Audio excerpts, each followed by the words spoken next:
Saudara, selama bulan Ramadan, Polrestabes Makassar berhasil mengungkap 108 kasus pencurian dengan jumlah pelaku sebanyak 107 orang. Jika dibanding dengan tahun lalu, jumlah kasus pencurian ini mengalami penurunan.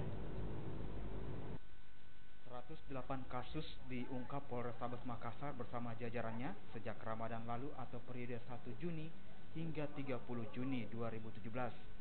Semuanya meliputi kasus pencurian dengan kekerasan sebanyak 27 kasus, pencurian dengan pemberatan 54 kasus, dan pencurian kendaraan bermotor dengan 25 kasus.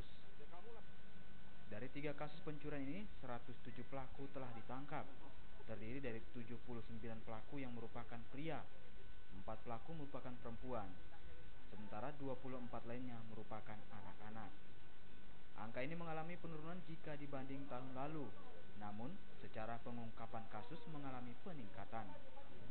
Situasi Kamtibmas di jajaran Polrestabes selama 1 bulan terakhir ini, khususnya pada saat bulan suci Ramadan, di mana secara umum situasi bisa dikatakan kondusif, walaupun dinamika kejadian masih terjadi.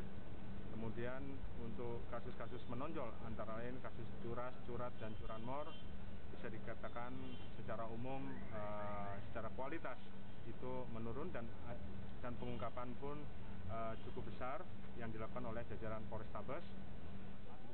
Situasi keamanan dan ketertiban selama bulan Ramadan dinilai cukup kondusif, yang dilihat dengan menurunnya aksi balap liar maupun gangguan kembang api atau petasan, sehingga masyarakat nyaman dan aman dalam melakukan ibadah. Arif Tirtana, Kompas TV, Makassar. Saudara